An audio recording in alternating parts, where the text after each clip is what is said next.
Hello and welcome to Sega Newsbit's Extra Patreon Preview. This is a glance at what our Patreon audience members get at the $5 or above tier every week. But at the beginning of each month, we give you guys a little sampler on YouTube. And so what we're going to be talking about, we're going to be doing some news. We're also going to be doing the Q&A. And if you check out our Sega Newsbits videos in the past, we've done 2 Q&As. They've gone really well. We really like doing them. But it's kind of hard to figure out when we'd be doing them, and we've decided to be doing the Sega Bits Q&As during the Patreon preview episodes of Extra. And so if you are a Patreon member, you get question priority. Otherwise, but you can leave your questions below for the next month's video. We have them all sorted out right now. But let's get into the news. So the first bit of news we're going to be talking about is the upcoming game Judge Eyes has an extended trailer that reveals playable House of the Dead inspired... What is this, a minigame, George? It looks like a play spot, right? And everybody on our Sega Bits Discord channel was all telling me that oh, this is a House of the Dead game. But if you actually look at it, it looks very inspired by House of the Dead, but it has hearts for lives. In House of the Dead, it has torches. I thought maybe it was that EX game, that side game, but that one's super cartoony, and this is definitely not. It looks more like they use Dead Souls and the graphics for Dead Souls, and then they just put it inside a House of the Dead light gun shooter game. That's what it looks like. So it's kind of interesting that this team is making brand new games, I guess, inspired by other Sega games. And I'm asking you this question: would you rather have the first House of the Dead or have whatever this is, I guess? I'd love to see a port of House of the Dead in Judge Eyes, but we're getting some pretty cool games already with Motor Raid and the Fighting Vipers. But I thought it was interesting. What do you think about this? So this is the third mini-game now that kind of cuts corners by using pre-existing environments that you run around in as a mini-game. So we've got the drone racing, this one, and the board game, which is basically a VR version of the city itself. What do you think about that? Do you think it's a little cheap? I mean, this is the Yakuza Studios. This is what they do. They are an efficient studio. They love reusing Kamurocho. They love reusing assets they already worked hard on. And I think this is why they're allowed to have so many titles, because they're like the Sega AM2 of today, I guess. Right? Because Sega AM2 would reuse ideas over and over again and just give it a twist enough that it was interesting. And that's what I think they're trying to do. That's a good point. That's fair. I don't have an issue with it, but I thought it was pretty funny to look at this and be like, hey, you're just reusing assets from the same game that we're playing. Not a big deal. People that do complain about it, they do have a legitimate point, but I have so much fun with the games that to me it's not that big of a deal. True. Should we move on to this Dreamcast news? Yeah, I think, yeah. So, the Dreamcast emulator Rycast now supports zero configuration online play. And for us people who aren't nerds, can you explain this? What's that mean? I have no idea. No, basically it emulates the idea of a Dreamcast, but it's all set up already out of the package to connect to Dreamcast Live, which is a fan-run Dreamcast server. So the idea would be that somebody could get on their computer, get on this emulator, connect to the same server that you would play a regular Dreamcast on a fan server, and play together. So it kind of makes it easier for fans to expand the user base on the Dreamcast, because one of the issues with Dreamcast Online, it's cool that it works, but getting games all the time is, people are busy. Not everybody has a Dreamcast to connect to, and I think this would make it easier for PC gamers to get in on the action online. Yeah, and it sounds great, especially for dummies like me, because I'll admit I'm one of those people where, I'll venture into a Facebook group and everyone's talking about Raspberry Pi and this and that, and I'm so lost. They're like, all you gotta do is connect the SCSI port to a Mega Modem and then you just unlock the... And I'm like, I just want it to work.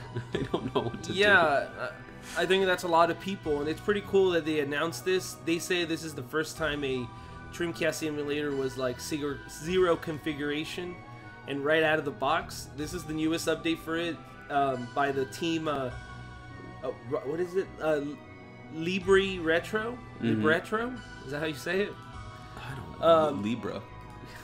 So yeah, you guys could look at dreamcastlive.net, and they have a list of all the games that work online. It's not every single game, and they're still working on fan servers for other games, but all the big ones kind of work. So hey, have some fun. They even have a schedule for you to be able to get on when other people get on. Oh, and nice. now that it's easy, it's on. It also works on every platform of a PC, so it's like Mac OS, Linux, and Windows. Nice. I'll have to try this. I want to play some PSO. That would be fun. We want to move on to the Q&A right away? Yeah, for sure. So here's SegaBits Q&A, and the first 3 questions actually come from one person. It's SegaBits Patreon patron Jake Workala. And his first question is, and I'll have you answer this one first since I kind of come second to this. Oh. So he's wondering how we got started with SegaBits and, oh, this is a little personal, where each of us are located. Well, as far as this website, I guess it's just something that, like, I wanted to do as a hobby, right? Like, I think everybody wants to write. Like, you don't want to be talking to your friends in real life every day about video games and stuff you're into. Like, not everybody I know in real life likes Sega games. They don't want to hear me babble on about all these Sega games and news. So I kind of made my own blog to basically talk about that. I used to blog on another Sega blog, but I kind of wanted to do my own thing where I was in control, and that's how SegaBits came to be. What about you, Barry? Well, for me, I was part of the community on the old site, and when you started the new site, we were like, oh, there's going to be forums, there's going to be comments, it's going to be the same group of people, and it was, and so that was really great, and I was a part of that community very early on, one of the first members, and Ryan, who was working on SegaBits at the time, reached out to me because of my work on the Junkyard blogs, and so he was like, hey, we'd like to get you on as a writer so that you would kind of bring your experience from that and maybe do some cross-posting. And the funny thing is once I started doing the SegaBits stuff, I stopped doing the Junkyard stuff because I was like, this is, it's more general, I can talk about anything, I don't need to just stick to Dreamcast or Saturn. I love those consoles, but like, there was new stuff coming out and I wanted to be engaged with that. And the one thing I really like about fan sites like SegaBits is that we don't have a Sega console anymore. And so without fan sites, we'd be all over the place. And we would be like, hey, do you like Sega? Yeah, but we're on Xbox. Okay, well, keep it quiet. So it's nice. And as far as location, I'm in the Chicagoland area. I'll keep it at that. I'm in California. I'll have to keep it on that. That one's pretty vague, I think. Yeah. Our next question is, what are your best or favorite Sega memories? So I guess let's go with one each. What's your favorite Sega memory? I would say the Dreamcast. I mean, like the whole Dreamcast, like movement. I guess you would say. Like it did feel like you guys were a part of something, and it's kind of weird to say that, right? Because it was like they had this official Dreamcast magazine, and every couple months, because it was bi-monthly, you would wait to see previews for next games and then talk about it with your friends.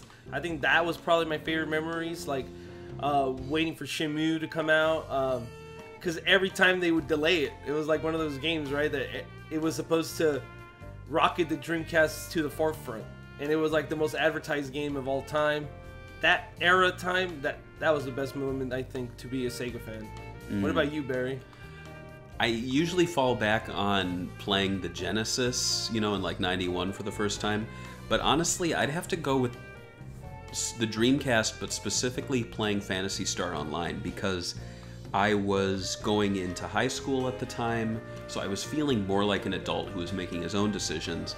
And so it was really cool to be like, I'm paying my SegaNet fee, I have my own, character, I'm on a server, my parents don't know what I'm doing, and so I'm playing this game online with people, who could be older than me, younger than me. I didn't know them, but it was just such a cool thing. And, I know this is nothing new at that time. PC gaming was, doing massive multiplayer online gaming for years, but as a console owner, mainly, it was so cool. And it's one of those things you can't get back. It's one of the few games from Sega where I think it's just impossible to replicate that feeling and that experience.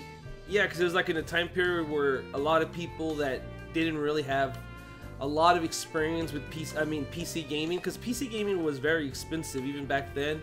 It was a mess of graphics cards and stuff to go through to get a 3D game to work. And on a Dreamcast, it was $200. Right out of the box, you can connect online and play with everybody else. So a lot of people that usually have never experienced something like Phantasy Star Online were experiencing this for the first time all together. It was a pretty unique time for sure.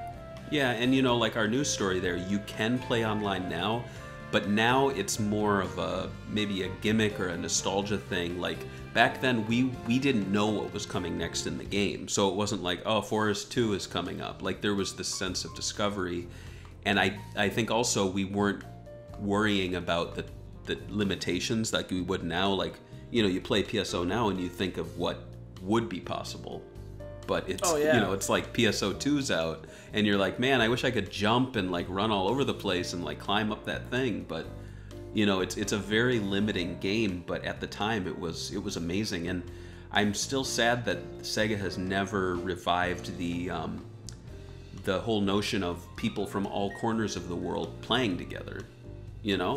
Yeah, that was their big advertisement for this. It was supposed to be the world game, right? Like I remember people were hyped about it. I think a lot of people got the first taste of it. Oh wait, this is the game. Remember Phantasy Star Online that had the Sonic Adventure 2 demo? I remember a lot of people bought it just for the Sonic Adventure 2 demo.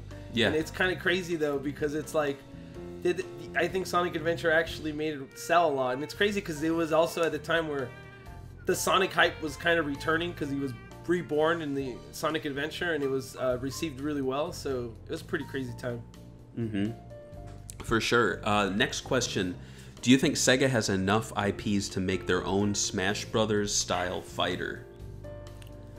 You know, I don't want a Smash Brothers like fighter personally, but yeah, I think Sega has enough IPs. I think when a lot of people think like, oh, Nintendo, they have more legendary IPs, I think that depends on what you grew up with.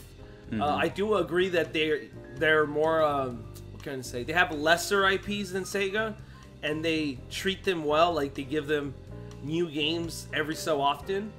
But I think that Sega has more like a variety of IPs that like might be more niche, but like I still think a lot of fans would be into playing a fighting game with. Yeah. But yeah, that's just my opinion. I think it should be more like Sonic the Fighters, but I thought that was a cool game. A little cool gimmick. It wasn't perfect, but it had something to work with. But what about you? I think Sega definitely has the stable of characters to do something like Smash Brothers. The problem is I think Sega is a better developer for fighting games than Nintendo is. And so, and I know some people might say, well, Smash Brothers isn't a fighting game, and others might say it is. But in the case of Sega making a fighting game with all these different characters, I'd rather see them do something like Fighters Mega Mix 2. The only thing is that would be limiting for the types of characters, because obviously they had to make characters much larger. Otherwise, it would be like Sonic would be standing next to like Akira, you know, or something like that. But the great thing about Sega is there's more than enough characters to fill that out. So you could do Kazuma, you could do Ryo Hazuki, you could do, what was that one? That fighting game from, I think it was AM3 on the Saturn, the guy with the red eye, the one red eye. Last Bronx? Yeah, you could get Last Bronx back up in there. I love that game. So yeah, I think they could do it. I think they could do it though to appeal more towards fighting game fans. And I'd love to see Virtua Fighter 6, but I'd also love to see Fighters Mega Mix 2. And yeah, I was just gonna say that like it's all hopes and dreams, considering that Sega's kind of going backwards a little bit now with Sonic Team Racing or Team Sonic Racing. Like it used to be that that was the franchise that all these characters came together, and now it's just Sonic. So hopefully Sega has ideas for another all-star game, even if it's not racing. Yeah, I hope so. And this last question, this comes from Twitter. We posted up asking for questions, and this is the only one we got from Twitter, I think, because I think the Q&A is more popular on YouTube. And again, leave your questions for next month below. So this question is from Silvermania2, and he asks, when are we getting Sonic Adventure 3? Very soon. I've actually been speaking with Aaron Weber on the DMs. I slid in there. He told me very soon we'll get Sonic Adventure 3, and everybody will be happy. Shadow Gardens will be back. There'll be a dark and a hero story. There'll even be an open world. And Dig the Cat, of course, is back. I have a tip, a news tip. So basically, remember the Sonic Toaster? That actually has Sonic Adventure 3 is in the toaster, but the only way to get it out, you have to plug it in and stick your hand in and push it down. And dude, games are getting so interactive now. I know it's really cool, but I think you will definitely get burned, just like Sonic fans have for many. I don't know. I was trying to make a joke. Anyway, that about does it for this installment of Extra. And remember, you can support us on Patreon. You get this show every week if you support us at $5 or above. Any tier gets you question answer priority. And what else do we got going on there? Early access. You can also dictate what Sega Talk episodes we do. So you pick the game, we talk about it. Lots of cool stuff, and we have more announcements coming your way for what we're going to be doing there soon. Anything else you want to add, George, before we go? No, I'm good. Okay. Bye. Bye, everyone.